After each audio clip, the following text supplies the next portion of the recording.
Yes, hello friends. Welcome to Tutelage Academy.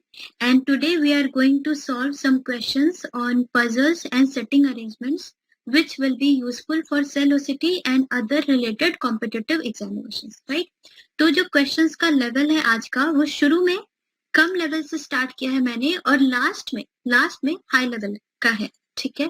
तो इसी तरीके से हम लोग questions को solve करेंगे and साथ ही साथ solve करते हुए चलिए question number 1.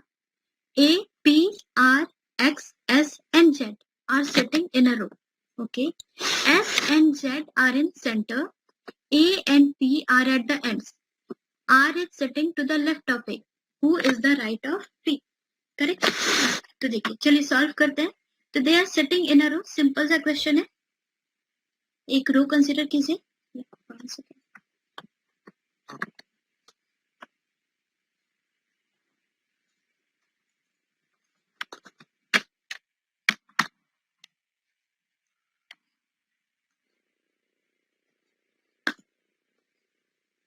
So let's consider this row. There are 1, 2, 3, 4, 5, 6 person and S and Z are in the center. 1, 2, 3, 4, 5 and 6. So S and Z भी हो सकता है या फिर Z या S भी हो सकता है. ठीक है, let's see. और उसके बाद A and P are at the ends. तो चलिए A और P ends में हो सकते हैं, A और P भी हो सकते हैं या फिर P और A भी हो सकते हैं. ठीक, आगे का क्वेश्चन देखते हैं तो सिंपल हो जाएगा. फिर R is sitting to the left of A. जो R है वो A के लेफ्ट में है. तो A अगर यहाँ पर है, ठीक, तो A का लेफ्ट में तो कोई नहीं होगा, A के राइट में होगा, राइट. ये A का लेफ्ट में तो कोई नहीं होगा, A के राइट में होगा. But as per question R is sitting to the left of A. That means A for sure यहाँ पर ही होगा, ताकि A का जो लेफ्ट है यहाँ पर R आ जाए, राइट. तो एक चीज तो श्योर हो गया कि यहाँ पर A है और यहाँ पर R है, ठीक है. और ये दो पोजीशन में S या Z है एंड देन ये दो पोजीशन वैकेंट. फिर who is the right of P? तो अगर A यहाँ पर है तो P यहाँ पर आएगा, राइट. बचा कौन? A हो गया, P हो गया, R भी हो गया, X, यहाँ पर X आ जाएगा. और यहाँ पर S या Z हो सकता है या फिर Z या S हो सकता है, कुछ भी हो सकता है. But as per the question who is the right of P पूछा है, तो right of P is X only. तो हमारा आंसर हो जाएगा X. हमें इस पे ध्यान नहीं देना है कि S या Z ऐसे है या Z या S ऐसे. इस ओरिएंटेशन पे हमें ध्यान नहीं देना है क्योंकि इसका मतलब नहीं है. और अगर फर्दर क्वेश्चंस अगर आते हैं तो उसमें मे बी मेंशन हो कि S is third from the beginning, ऐसा मेंशन होगा तो समझ में आ जाएगा. और अगर ये अरेंजमेंट आपको पता है PX SZ RA, तो किसी भी तरह का क्वेश्चन अगर रहेगा तो you should be able to solve it, right. कोई कंफ्यूजन, कोई दिक्कत तो आपको कमेंट करना है. ओके, चलिए मूविंग टू क्वेश्चन नंबर 2. देखिए थोड़ा डिफरेंट सा क्वेश्चन है ये. In a joint family there are 3 fathers, 5 childrens, 1 pair of brothers and 1 pair of sisters. ठीक है, तो क्वेश्चन इनफैक्ट कंप्लीट है. क्वेश्चन है minimum number of members in the family are. Sorry for this, minimum number of members in the family.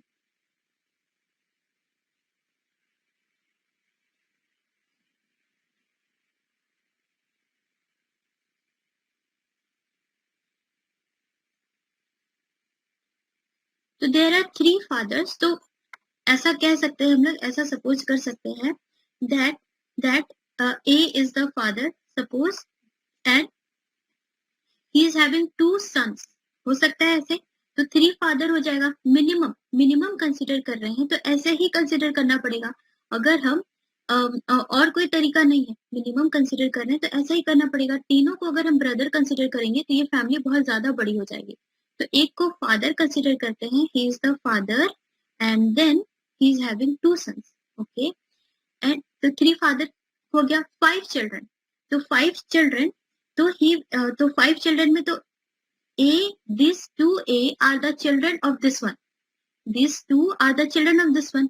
मतलब इन तीनों को मिलाकर के 3 बच्चे होंगे. सॉरी, इन दोनों को मिलाकर there will be 3 more children. कोई दिक्कत है? कोई दिक्कत है? A के ऑलरेडी दो चिल्ड्रन है, A के ऑलरेडी 2 चिल्ड्रन है, तो इन दोनों के भी और यहाँ पे 3 और चिल्ड्रन हो सकते हैं, ठीक है। अब देखिए यहाँ पे लिखा है 1 pair of brother and 1 pair of sister. तो ब्रदर का एक पेयर है और सिस्टर का एक पेयर है। यहाँ पे ब्रदर तो दिख नहीं रहा है, सारे फादर ही है, तो चलिए एक पेयर ऑफ सिस्टर यहाँ पे ऐसा तो कर सकते हैं, 1 pair of sister we can do right, and there is 1 pair of brother. So 1 pair of brother we can see here. 1 pair of brother we can see here. Okay. अब ये वाला नहीं कंसिडर कर सकते because इसको हम sorry 1 pair of brother is this. 1 pair of brother is already here. This is the 1 pair of brother. और यहाँ पे क्वेश्चन में क्या लिखा है? 1 pair of brother and 1 pair of sister, right? And 1 pair of sister is also there. So we are चलिए फिर से एक बार चेक करते हैं। There are 3 fathers 1 2 3, but this one has to be a father, this one has to be a father, तो इसका एक सन consider करना पड़ेगा। अगर हम ये पार्ट नहीं करते हैं तो he will not be a father, he will not be a father, right. 3 father 5 children 1 2 3 4 5, 5 children, 1 pair of brother, 1 pair of brother, this one is the 1 pair of brother, correct, and 1 pair of sister, 1 pair of sister is here. तो कितने member हो गए? Minimum 1 2 3 4 5, इतना भी हो सकता था, लेकिन there are 3 fathers, so he is also a father, he is also a father, he is also a father. So for him to be a father, he needs to have a son, right? So 1 2 3 4 5 6, there will be 6, correct. कोई confusion हो, कोई दिक्कत हो तो आपको comment करना है, okay? There. Next, moving to question number 3. Which number completes the puzzle? देखिए कभी कभी क्या होता है कि कुछ सिंपल से क्वेश्चंस आ जाते हैं एग्जाम में, ठीक है, एंड ये आपको क्विकली आपका माइंड रिफ्लेक्ट करना चाहिए कि क्या होगा आंसर क्विकली, ठीक है। तो 5 7 11 13 17 ये सीरीज देखना है और आपको यहाँ पे इमीडिएटली एडिशन या सब्सट्रैक्शन नहीं करना है, एडिशन या सब्सट्रैक्शन करके सीरीज को फाइंड आउट नहीं करनी है। यहाँ पर देख के ही पता चल रहा है, with your presence of mind you have to immediately find out कि ये क्या है, ये सीरीज है किसका? प्राइम नंबर का। 5 7 11 13 ऑलरेडी अगर कोई सीरीज मिल जाता है तो पहले आप सीरीज को देखिए, सीरीज मिल जा रहा है तो सीरीज को देखिए और उसके बाद भले आप एडिशन सब्ट्रैक्शन मल्टीप्लिकेशन देख सकते हैं, that is the next step. तो पहले ही हमें सीरीज मिल जा रहा है जो कि है प्राइम नंबर सीरीज, और 17 के बाद जो नेक्स्ट प्राइम नंबर है वो है 19, तो हमारा आंसर क्या हो जाएगा? पॉइंट नंबर 1, ठीक है, क्लियर। ये मैंने बस एक एग्जामिनेशन में आपको प्रेजेंस ऑफ माइंड भी मेंटेन करना है, बस इसके लिए ये क्वेश्चन इंट्रोड्यूस किया है, ओके। चलिए moving to question number 4। Sitting arrangement का क्वेश्चन है, A B C D E and F are sitting in a row facing north, ठीक है। लेट्स कंसीडर नॉर्थ इधर है, नॉर्थ इधर है, ठीक है, they are sitting in a row, F is immediate right of E. चलिए ठीक है, सॉल्व करते हैं ये क्वेश्चन को। Yeah, 1 second. The F is immediate right of E.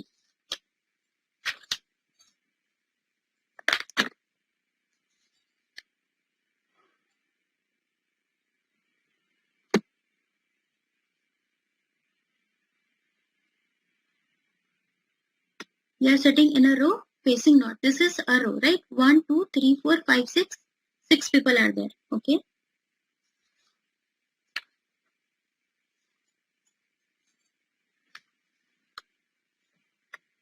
So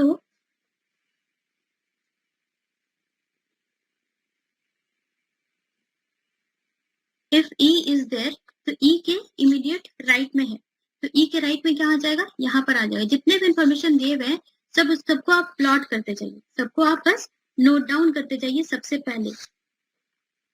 हाँ तो फिर देखिए, और उसके बाद E is 4th to the right of G, E जो है वो 4th है to the right of G, तो G जहां पे भी होगा, पहला इंफॉर्मेशन ये है। दूसरा इंफॉर्मेशन होगा कि E जहां पे भी होगा उसका राइट में जो 4th लेटर होगा वो क्या होगा? वो होगा E. E is 4th to the right of G, first second third and fourth, तो E यहाँ पर आ रहा है, ये सेकेंड इंफॉर्मेशन हो गया। तो E के साथ F के राइट में है, तो ये ऐसा होगा, मतलब डेफिनेटली हमारा स्ट्रक्चर कुछ ऐसा सा दिखेगा, इसमें तो कोई डाउट नहीं है, ठीक। उसके बाद C is the neighbour of B and D, मतलब B और D के बीच में C है, तो third information is what, third is C is the neighbour of B and D। हम लोग ऐसा लिख सकते हैं, कंसीडर कर सकते हैं, बिल्कुल कर सकते हैं, ठीक। तो नेक्स्ट देखिए, person who is third to the left of D is at one of the ends, right. तो देखिए 1 2 3 4 5 6 यहाँ पर है, क्या मिल गया हमें, G dash dash dash E F, एक सीरीज तो ये है, और B C D है, and then there are 1 2 3 4 5 6 person, तो 1 2 3 4 5 6 ऐसा होगा। तो B C D डेफिनेटली हम कहाँ पे एकोमोडेट करेंगे, बीच में ही एकोमोडेट करेंगे, और कोई रास्ता तो है नहीं, बीच में ही एकोमोडेट करेंगे। Person who is third to the left of D, अगर यहाँ पर आ गया तो D के लेफ्ट में जो पर्सन है, third person who is third to the left of D as what is at one of the ends, तो करेक्ट, बिल्कुल सही है। तो पर्सन जो कि D के थर्ड लेफ्ट में है, तो first left, second left, third left is at one of the ends, मतलब एंड तो यही है, one of the end is this, start यहाँ से हो रहा है, तो G B C D E F बचा क्या A, तो A कहाँ होगा, A यहाँ पर होगा, तो this is the series G B C D E F A। और जब आपको सीरीज पता चल गई, जब आपको सीरीज पता चल गई, तो आप इससे रिलेटेड कोई सा भी क्वेश्चन सॉल्व कर सकते हैं, राइट। कोई क्वेश्चन इसमें, कोई डाउट इसमें। Who are the left of C? अब देखिए C के लेफ्ट में कौन है, G and B, तो G and B point number 3 हो जाएगा हमारा आंसर, करेक्ट, पॉइंट नंबर 3 होगा। ओके, नेक्स्ट देखिए, और one second, is there any confusion, any doubt? G कहाँ से आ गया है? Okay, G actually is here also, maybe it is not mentioned in the question. G is here also, A B C D E F G are sitting in a row facing north, G is also there, okay, and E is 4 to the right of G, G is also included। अब ठीक है, अब समझ में आ गया question, and okay चलिए moving to next question, question number 5। Q is the brother of R, M is the father of R, V is son of Q and C is maternal grandfather of V। Okay, चलिए solve करते हैं। Q is the brother of R, तो क्या होगा, R is sister and Q is the brother, okay, and then M is the father of R, so M is the father of both of them, M is the father of both of them, then V is the son of Q, V क्या है, V is son, V is son of Q, C is the maternal grandfather of V, और maternal grandfather of V, तो that means V का वो V के mother का V के mother का वो फादर है, करेक्ट। अगर C is the maternal grandfather of V, तो C क्या होगा, लेट्स सपोज Q की वाइफ, Q की वाइफ है, Q की वाइफ का जो फादर होगा वो होगा कौन, C, ठीक है, correct. How is R related to V, R V से कैसे रिलेटेड है, तो R इज द सिस्टर और उसके भाई का बेटा है V बेटा है, तो क्या हो जाएगा, V के लिए R क्या हो जाएगी, आंट हो जाएगी, राइट, आंट हो जाएगी as per the option, is not mother, होगा aunt, correct. If B is married to Q, suppose B is married to Q, मतलब जो Q की वाइफ जो है वो कौन है, B है, Q की wife is B, then how is B related to M, तो B और M का क्या रिलेशन है, B और M का क्या रिलेशन है, तो M का जो बेटा है उसकी ये वाइफ है B, M का जो बेटा है Q, उसकी वाइफ कौन है, B, तो क्या होगा आंसर हमारा, father in law, right, B जो M B के लिए फादर इन लॉ होंगे, करेक्ट, तो हमारा आंसर क्या हो जाएगा, और इसीलिए how is B related to M, अगर M रिलेटेड टू B रहता तो फादर इन लॉ आता, but how is B related to M, तो B जो है वो M की क्या है, डॉटर इन लॉ है, तो हमारा आंसर क्या हो जाएगा, point number 4, daughter in law, correct, okay. चलिए moving to question number 6। 5 people were eating apples, 5 लोग एप्पल खा रहे थे, A finished before B, ठीक, चलिए पहले लिखते हैं यहाँ पे बिफोर और यहाँ पर लिखते हैं आफ्टर, देखिए सिटिंग पजल सेटिंग अरेंजमेंट को सॉल्व करने का सबसे एक अच्छा तरीका ये है कि जो भी इंफॉर्मेशन दिया हो उसको आप ऑर्डरली मेंशन कीजिए, ऑर्डरली लिखिए, ठीक है। उसी से आपको काफी सारी चीजें क्लियर हो जाएगी। तो ए फिनिश्ड बिफोर बी, तो बिफोर ए के बाद बी फिनिश किया, right. A finished before B दिख रहा है आपको ये, correct.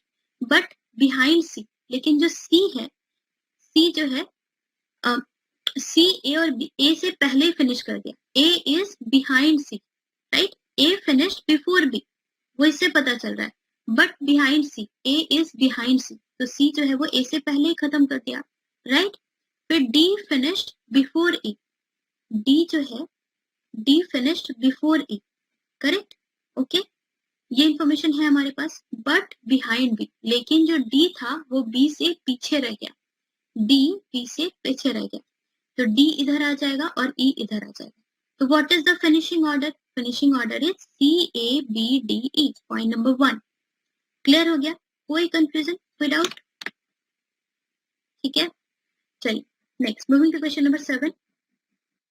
In a certain code answer it right is written as BAGA Baza no, where it is written as P Bato, right from here is written as Savija, and where she is written as Pai Sahu, ठीक है, ऐसे लिखा है। तो which of the following may represent absolutely right answer? Keywords को देखिए, absolutely, absolutely के बारे में तो कहीं दिया नहीं है, नहीं दिया। right answer, ये दो right भी यहाँ पर है और आंसर भी यहाँ पर है, ठीक है। तो आप कैसे पता करोगे कि right का कोड क्या है? तो राइट यहाँ पर भी है और यहाँ पे भी है, तो इन दोनों में जो कॉमन कोड होगा वही राइट होगा। फ्रॉम हेयर इज नॉट, मतलब ये जो फ्रेज है answer it right and right from hair, इसमें कॉमन सिर्फ राइट है, तो इन दोनों में कॉमन क्या है? इन दोनों में कॉमन है जा, तो दैट मीन्स जा मीन्स राइट। ये क्लियर हो गया हमें, ये हमें क्लियर हो गया। अब आंसर का देखते हैं, तो आंसर यहाँ पे भी है और आंसर बस यहाँ पर है, ठीक है। तो आप कैसे पता करोगे? तो फिर आप कैसे पता करोगे? आंसर तो बस एक जगह है, तो इसका भी ट्रिक है। इसका ट्रिक ये है कि देखिए, इसका ट्रिक ये है कि जो भी आपको पता चल रहा है उसको आप लिखिए, जैसे कि इट को फाइंड आउट कीजिए। अगर आप इट को फाइंड आउट करेंगे, इट का क्या है, तो इस फ्रेज से पता चल जाएगा कि आंसर का जो कोड है वो क्या है। तो इट यहाँ पे भी है और इट यहाँ पे भी है, इट यहाँ पे भी है और इट यहाँ पे भी है। तो इन दोनों में क्या कॉमन है? इन दोनों में कॉमन है BA, BA कॉमन है, तो दैट मीन्स BA का मतलब क्या होता है? इट होता है, ठीक है। BA को अगर डिकोड करेंगे तो इट मिलेगा, तो BA is it, JA is right, तो NU बचा, तो NU इज व्हाट? आंसर। ये हो गया NU और ये हो जाएगा हमारा JA, राइट। अब ऑप्शंस को देखते हैं, तो अगर हम ऑप्शंस को देखेंगे तो JA और NU इसमें भी है, JA और NU इसमें भी है, और JA और NU इसमें भी है। अब आप बताओगे, अब आप पूछोगे अब एब्सोल्युटली को हम कैसे सॉल्व करेंगे? कैसे सॉल्व करेंगे? तो इसका ट्रिक है, देखिए यहाँ पे JA NU के साथ VI है, JA NU के साथ FI है, और JA NU के साथ KO है, ठीक है। तो अगर आप क्वेश्चंस को देखेंगे, अगर आप क्वेश्चन को देखेंगे तो VI और FI, VI and FI are already there. देखिए VI is already there, तो VI का certain meaning है यहाँ पर, certain meaning कुछ है यहाँ पर, और FI का भी कुछ यहाँ पर certain meaning होगा, तो VI और FI वाला तो डेफिनेटली नहीं होगा, VI और FI वाला तो डेफिनेटली नहीं होगा। तो ऑप्शन एलिमिनेशन से हमारा आंसर आता है पॉइंट नंबर 3, ठीक है।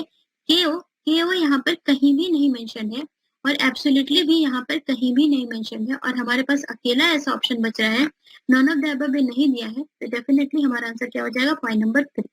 तो इस तरह से आप ढूंढ सकते हो, ओके। चलिए, what is the code for from? अब हमें देखना है फ्रॉम का कोड क्या है, क्या क्या फाइंड करना है हमें? फ्रॉम का कोड, तो फ्रॉम हमें यहाँ से मिल रहा है साविजा, और तो राइट का था जा, तो जा तो नहीं होगा, ठीक है, एंड जा नहीं होगा, this is SA and here we have VI, और इन दोनों में कॉमन है हेयर, इन दोनों में कॉमन क्या है? हेयर, और और यहाँ पे देखेंगे तो कॉमन क्या आ रहा है, S A and S A, तो that means S A definitely means here. तो बचा क्या, वी आई, बचा क्या वी आई, यहाँ पर क्या लिखा था, S A V I and J A, S A का भी मिल गया है, जे ए का भी मिल गया है, और वी आई का क्या मतलब हो जाएगा, वी आई का मतलब हो जाएगा फ्रॉम। ठीक है, तो right from here, right from here का हमें मिल गया है। ठीक है, अब चलिए V I, it is asking for from, तो फ्रॉम का क्या हमें मिला है कोड, वी आई मिला है, तो हमारा ऑप्शन क्या हो जाएगा, हेयर, पॉइंट नंबर 2 हेयर। ठीक है, करेक्ट। चलिए, what is the code for is का क्या कोड है, ठीक है, इज का कोड निकालना है, चलिए देखते हैं। Same thing we have to do, where she is and where is it, इन दोनों में देखते हैं कॉमन क्या है, तो पता चल जाएगा, कॉमन क्या है तो पता चल जाएगा। ठीक है, तो कॉमन इन दोनों में F I B A T O, F I S A H O, common क्या है एफ आई, कॉमन क्या है एफ आई, तो एफ आई का क्या, एफ आई को डिकोड करेंगे तो क्या आएगा, एस, आंसर क्या हो जाएगा, एफ और आई।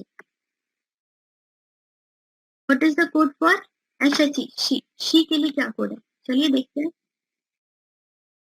शी के लिए, तो शी को देखिए, here she is, here she is, तो F I S A H O, तो हमें हेयर का भी पता है, हेयर को हमने एस ए कहा है, हेयर को हमने एस ए कहा है, और इज को हमने एफ आई कहा है, हेयर को एस ए कहा है और इज को हमने एफ आई कहा है, तो बचा है क्या, एच ओ, बचा है एच ओ, और बचा है यहाँ पर एस एच ई शी, तो एच ओ का हो जाएगा she. Clear, okay, clear, answer will be point number 3।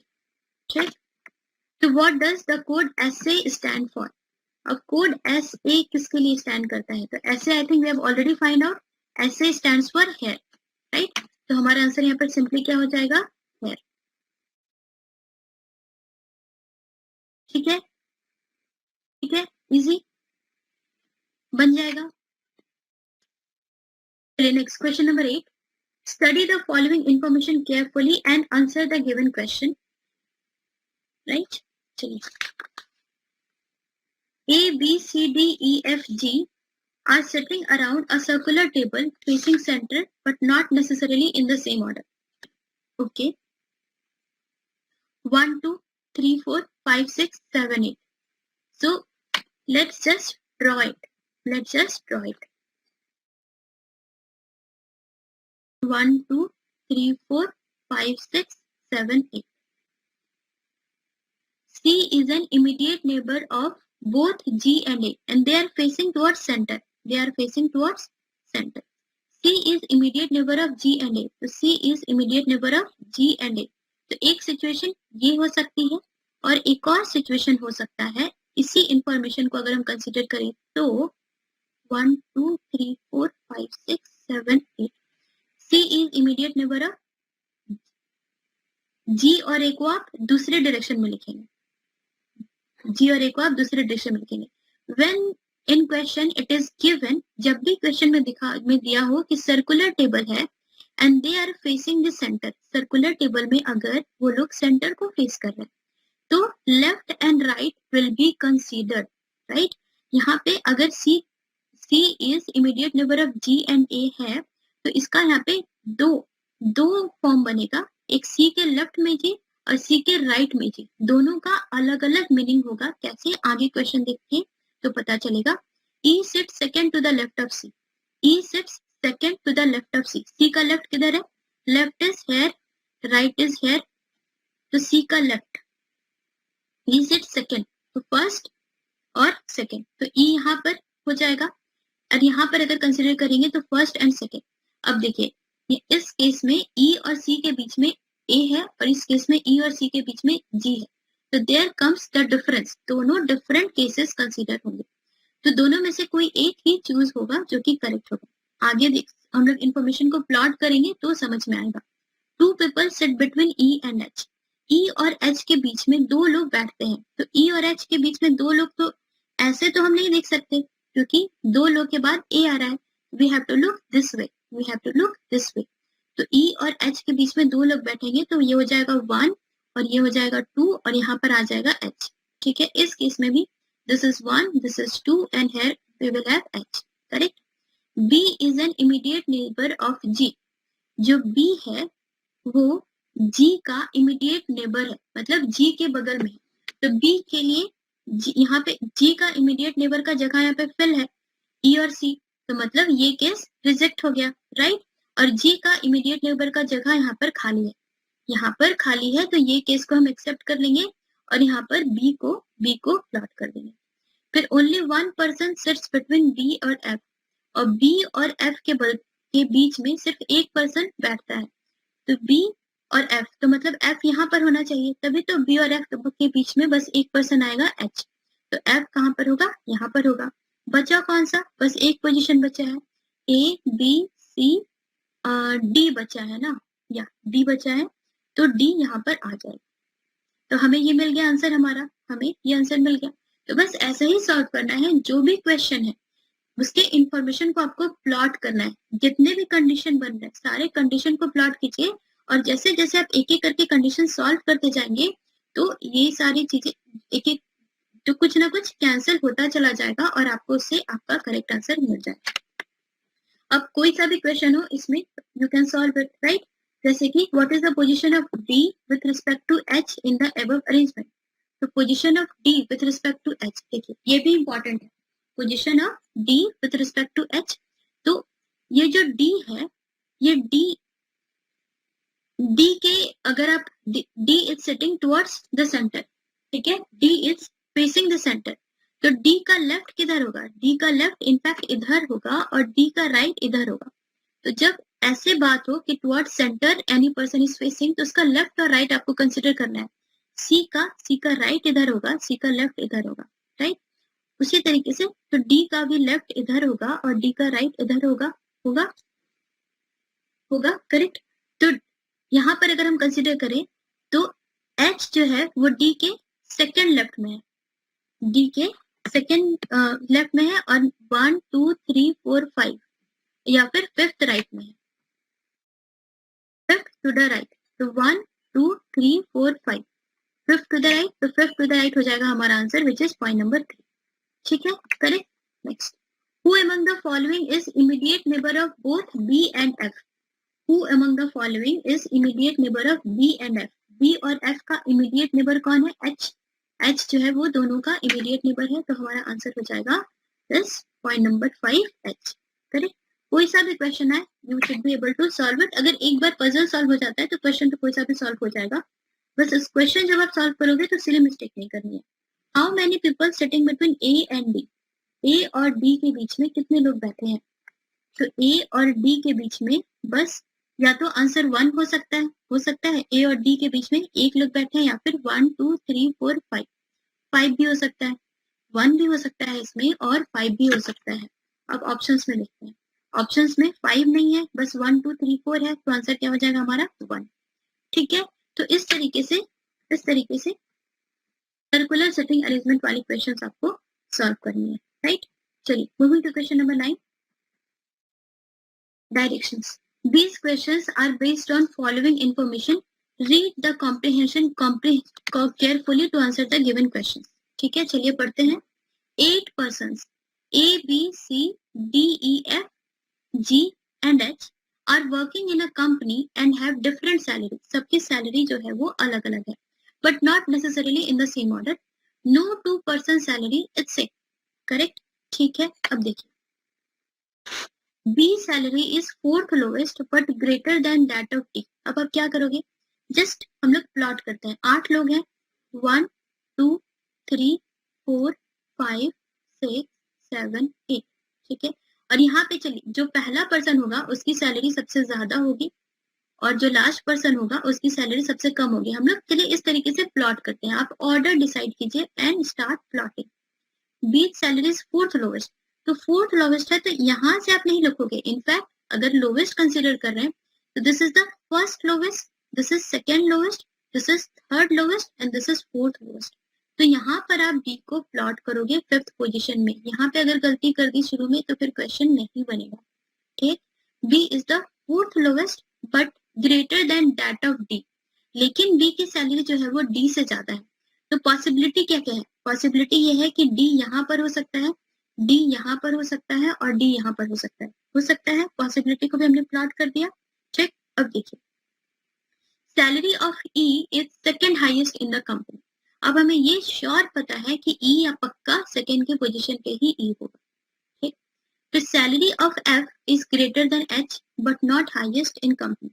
अब जो सैलरी ऑफ एफ है वो ग्रेटर देन एच है, तो ये जो इन्फॉर्मेशन है ये चलिए हम नोट कर देते हैं बस यहाँ पर नोट्स में चलिए लिखिए कि salary of F is greater than H, salary of F is greater than H, ठीक, okay, but not highest in company. लेकिन जो एफ जो है वो 1 पोजीशन पे नहीं है, एफ का 1 पोजीशन नहीं है। तो salary of G is neither highest nor the lowest in the company. मतलब जो जी है, salary of G is neither highest nor lowest, मतलब जी यहाँ पे भी नहीं है, जी जो है वो पहले पोजीशन पे नहीं है और जी 8th पोजीशन पे भी नहीं है, ठीक। Salary of G lies between E and F, ठीक है, चलिए देखते हैं एक बार फिर से देखिए। B salary is fourth lowest but greater than that of D, okay. C salary is more than 1%, तो जो सी की सैलरी है वो बस एक ही इंसान से ज्यादा है, सी की सैलरी बस एक ही इंसान से ज्यादा है, मतलब सी कहाँ पर होगा, सी यहाँ पर होगा, सी की सैलरी बस इस इंसान से ज्यादा होगी। तो डी की पॉसिबिलिटी यहाँ पर खत्म हो गई, डी या तो यहाँ होगा या तो यहाँ होगा। Salary of D is not lowest in the company, मतलब डी यहाँ पे नहीं होगा, डी डेफिनेटली यहाँ पर होगा क्योंकि डी की सैलरी लोवेस्ट तो नहीं है, ठीक है। इतना हमें डेटा मिल गया। और salary of E is second highest in the company, ये भी हमने प्लॉट कर लिया। Salary of F is greater than H but not highest in the company, ठीक है, देखते हैं, प्लॉट करेंगे और उसके बाद है salary of G is neither highest nor lowest, तो जी जो है वो यहाँ पे नहीं होगा, जी की पॉसिबिलिटी या तो यहाँ है या तो यहाँ है, ठीक।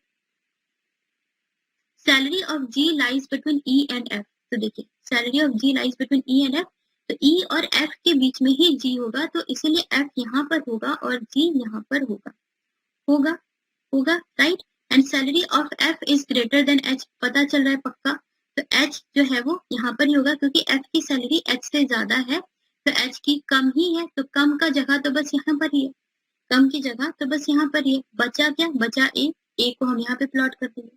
सो this is the correct order, A E G F B D C H, ठीक। कोई डाउट है, कोई कंफ्यूजन है, यहाँ पर ए, बस अगर आपको डाउट है कि ए यहाँ पर कैसे आया, तो बस ए बचा हुआ था, all the positions were filled, तो बस ए बचा हुआ था, इसलिए हमने ए को यहाँ पर रैंक 1 में प्लॉट कर दिया, राइट। अब देखिए, अब क्वेश्चंस को देखिए। If salary of E is 1500 and B is 10,000, E की सैलरी है 15,000 और बी की सैलरी है 10,000, what can be the salary of F, तो एफ की सैलरी ई और डी की सैलरी के बीच में लाई करेगी, तो इन दोनों के बीच का कोई भी अमाउंट हो सकता है, तो इन दोनों के बीच का जो अमाउंट है वो बस ऑप्शन नंबर 4 में है, विच इज 12,000, क्लियर, ओके।